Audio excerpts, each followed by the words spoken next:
Hello everyone, welcome to Acad Grow. आवेश तथा वैद्युत क्षेत्र के लेक्चर 1 और लेक्चर 2 के बाद लेक्चर 3 को कंटिन्यू करेंगे। और वीडियो को ज़्यादा से ज़्यादा शेयर करें क्योंकि आप ही लोग इस चैनल के ब्रांड एम्बेसडर हो। तो आप ही लोगों को इस चैनल को ग्रोथ कराना है, तो वीडियो को ज़्यादा से ज़्यादा शेयर करें। तो कल जो कॉन्सेप्ट किए थे उन्हीं कॉन्सेप्ट पे बेस्ड क्वेश्चन करेंगे, जिससे कि कॉन्सेप्ट और अच्छे से बिल्ड हो जाएगा और अच्छे से समझ आ जाएगा। तो जो कॉन्सेप्ट आवेश के बारे में किए थे तो उस पर क्वेश्चन करेंगे। जैसे कि क्वेश्चन आप लोगों की स्क्रीन पर है। क्वेश्चन है, विद्युतीय रूप से उदासीन एक चालक गोले पर विचार करें। एक धनात्मक बिंदु आवेश गोले के बाहर रखा जाता है, तब गोले पर कुल आवेश है। तो ऑप्शन दे रखे हैं आपके, ऋणात्मक तथा गोले की सतह पर समान रूप से वितरित। दूसरा ऑप्शन है ऋणात्मक तथा गोले के केवल उस बिंदु पर उपस्थित जो बिंदु आवेश के सबसे निकट है।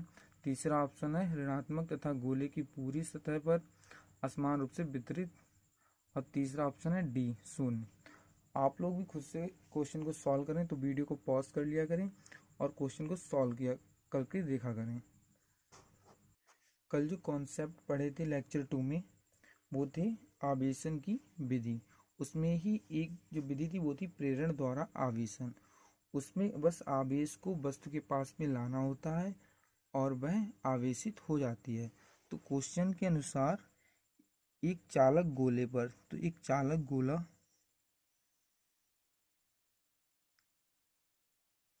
उदासीन है। उदासीन का मतलब होता है कि प्लस आवेश और माइनस आवेश समान रूप से वितरित है, समान है, जिससे कि वह उदासीन होता है।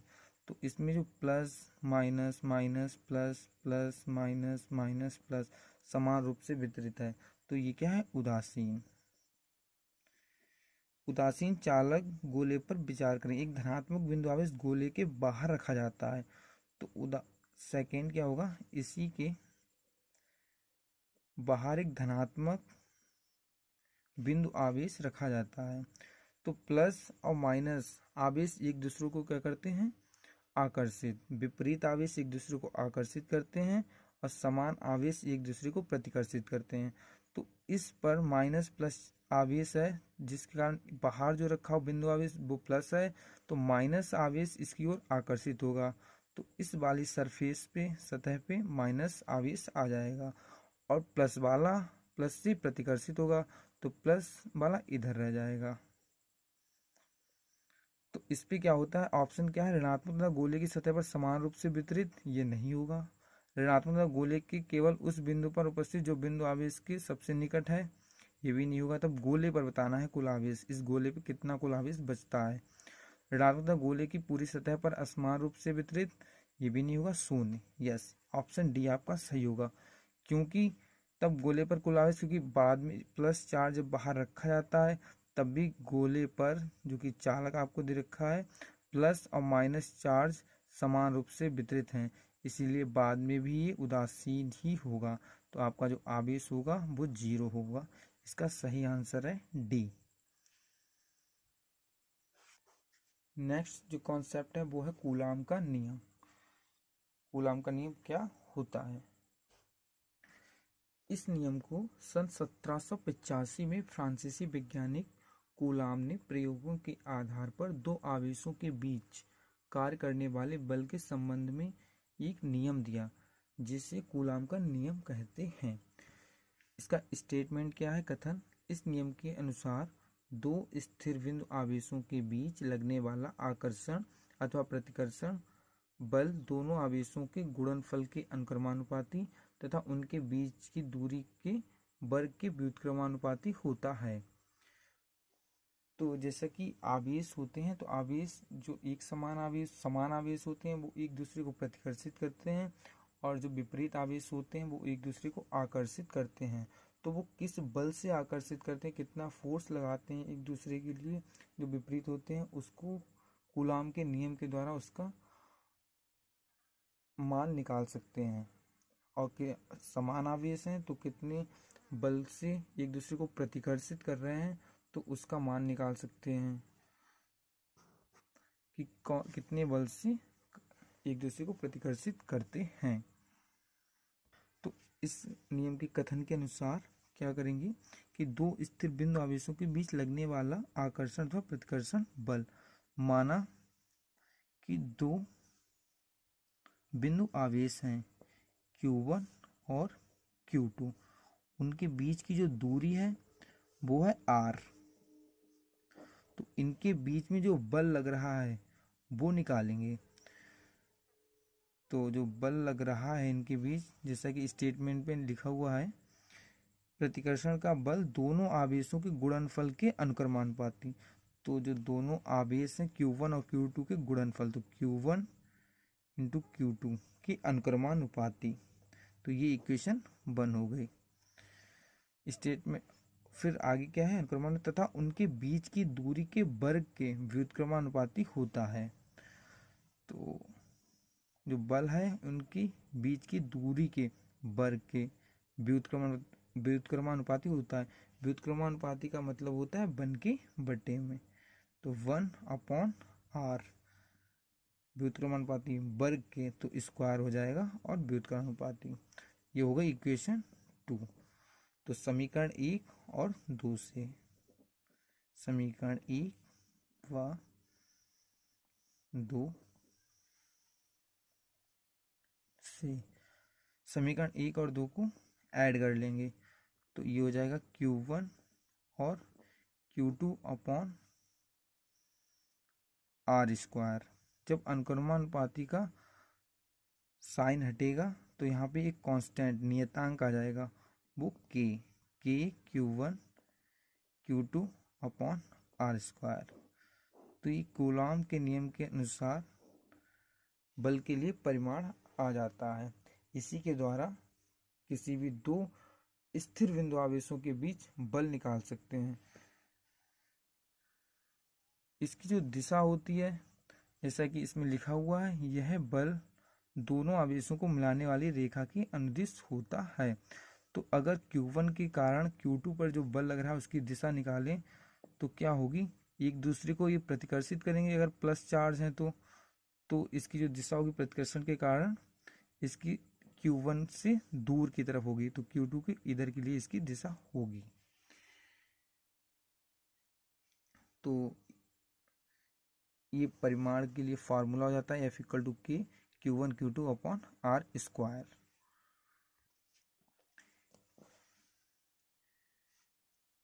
K को 1/4 पाई एप्सिलॉन नॉट भी लिखते हैं। ये इसकी वैल्यू होती है कि K 1/4 पाई एप्सिलॉन नॉट, जहाँ K स्थिर वैद्युत की बल नियतांक या फिर कूलाम नियतांक होता है। एप्सिलॉन नॉट निर्वात की वैद्युतशीलता होती है।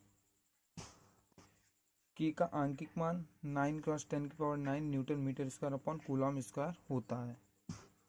एप्सिलॉन नॉट का मान हम निकालेंगे तो K 1/4 पाई एप्सिलॉन नॉट होता है। तो एप्सिलॉन नॉट को इधर ले जाएंगे और 1/4 पाई K की वैल्यू जानते हैं, होती है 9×10⁹। तो 1 को डिवाइड कर देंगे, जिससे कि एप्सिलॉन नॉट की वैल्यू आ जाएगी 8.85×10⁻12 coulomb square newton inverse metre -2। K का मात्रक, तो K के मात्रक के लिए कूलॉम का नियम को जानते हैं, F=K Q1 Q2 upon R square. K R square को उधर भेज दो तो F_R square upon Q1 Q2 को इधर Q1 Q2। K फोर्स बल का मात्रक होता है न्यूटन। R दूरी है, दूरी का मात्रक होता है मीटर स्क्वायर लगा हुआ है अपॉन Q1 यानी कि आवेश का मात्रक होता है कूलाम। तो कूलाम इंटू कूलाम स्क्वायर। ये K का मात्रक। K की विमा,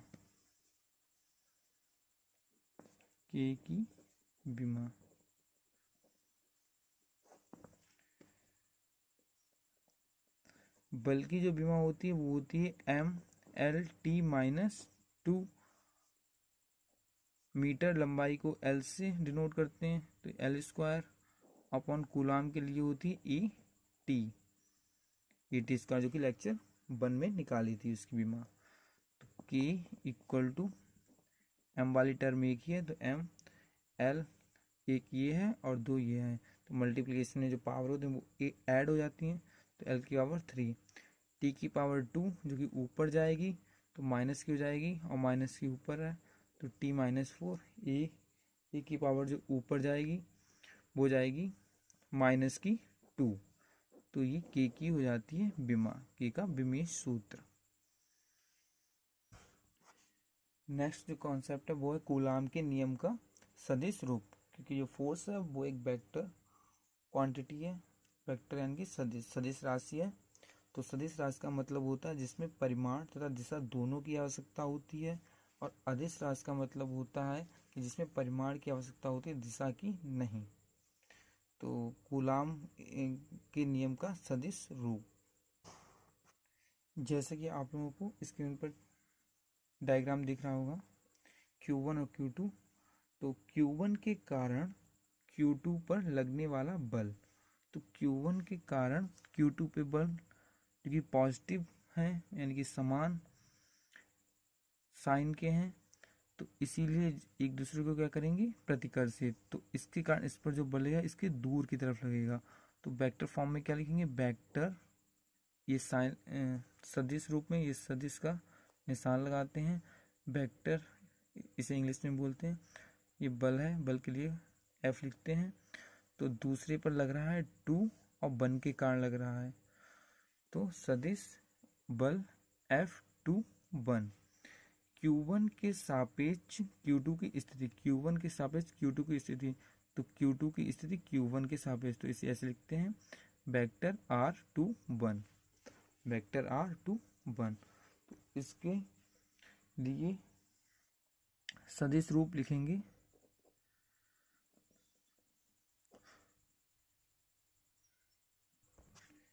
तो वेक्टर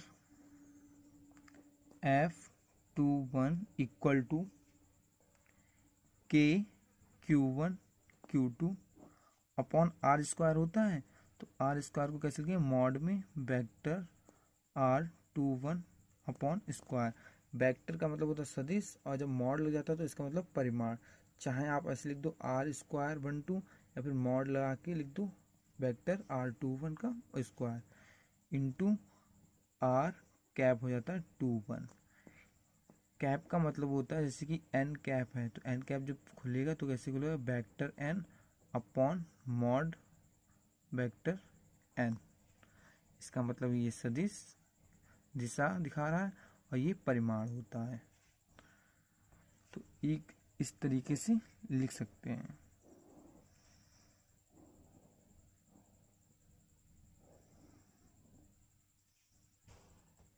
और एक ऐसे लिख सकते हैं,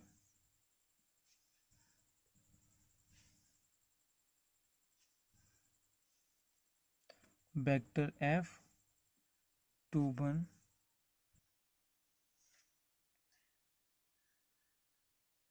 इक्वल टू के Q1 upon Q2 vector R21 Q into R vector 21, क्योंकि कैप R21 को खोलेंगे तो वेक्टर R21 आएगा और एक आएगा अपॉन में वेक्टर R21 का परिमाण, तो परिमाण स्क्वायर है तो एक ऐड हो जाएगा, क्यूब हो जाता है। तो ये दोनों फार्मूले सदिश रूप के सही हैं और इस तरह से लिख सकते हैं।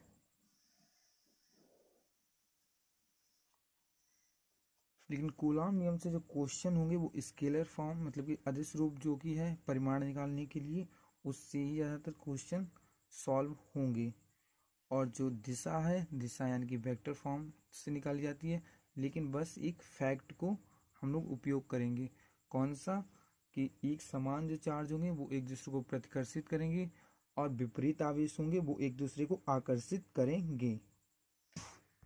जैसा कि Q2 पर निकाला कितना बल लग रहा है F21, इसी प्रकार Q1 पर भी निकाल सकते हैं Q2 के कारण कितना बल लग रहा है, तो उसकी दिशा किधर होगी, उससे दूर की तरफ।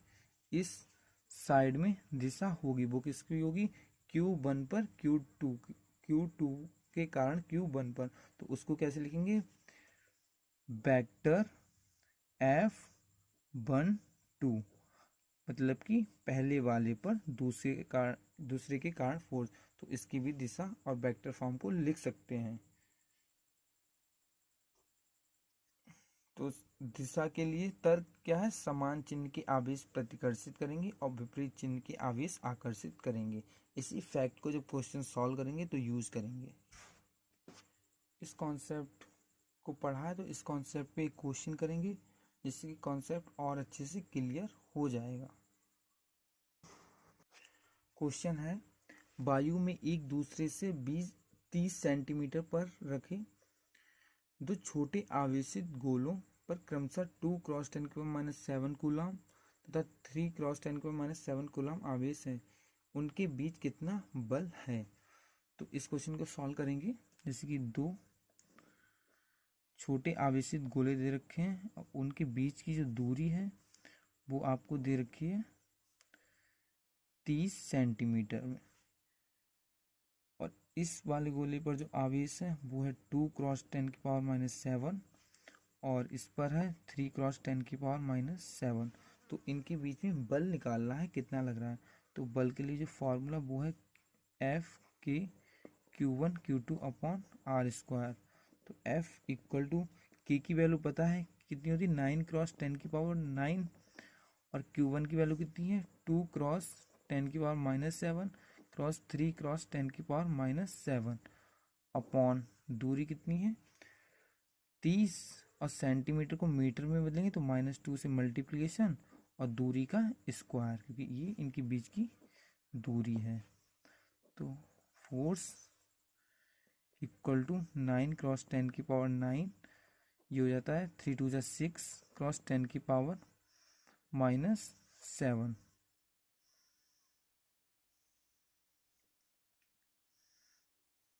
अपॉन ये हो जाएगा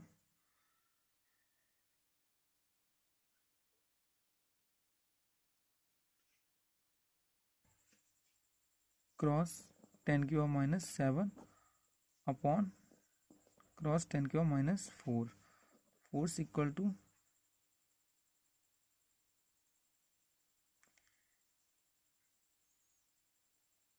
9 से 9 कैंसिल हो जाएगा,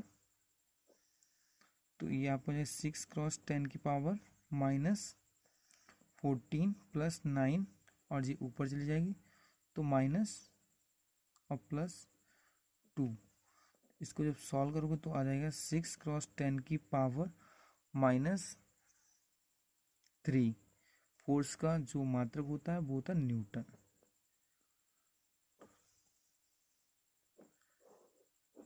इसका आंसर जो आ जाता है वो आता है F equal to 6 cross 10⁻³ Newton.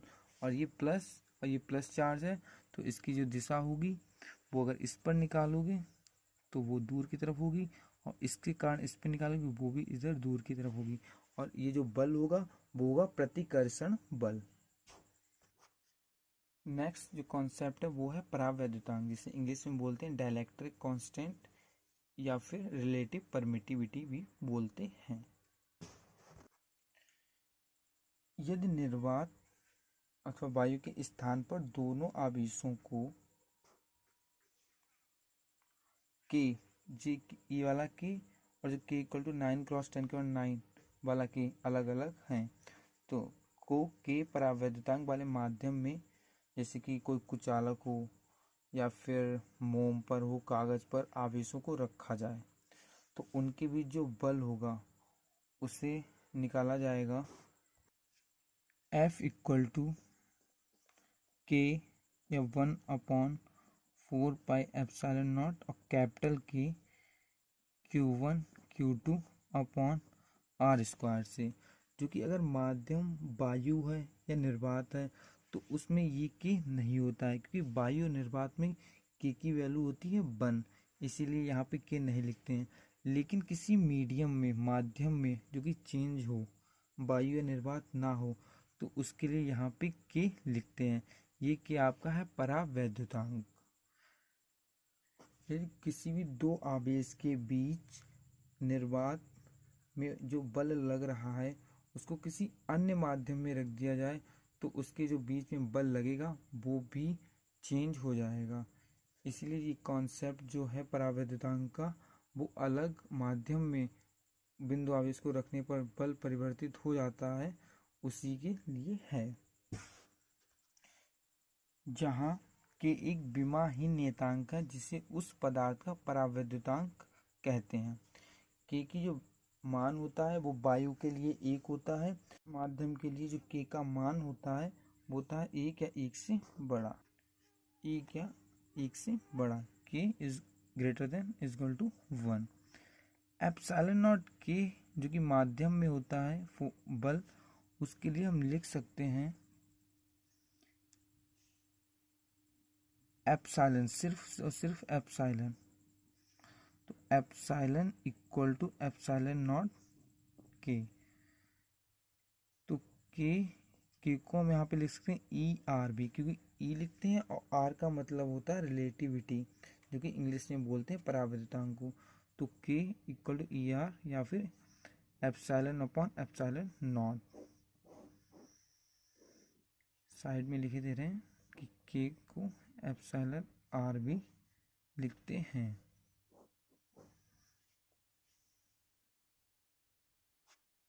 Epsilon not है जहाँ पर वो है परावैद्युतांक वायु में या निर्वात में, एप्सिलॉन है वो माध्यम में परावैद्युतांक वैद्युशीलता है, और ये है वायु में वैद्युशीलता। ई आर है आपका परावैद्युतांक। तो ये आपका वायु में वैद्युशीलता है तथा माध्यम में वैद्युशीलता में संबंध है, जहाँ की एप्सिलॉन माध्यम में वैद्युशीलता और एप्सिलॉन वायु में वैद्युशीलता की परावैद्युतांक।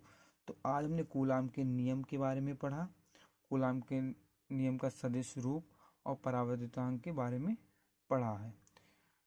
तो thank you for watching video.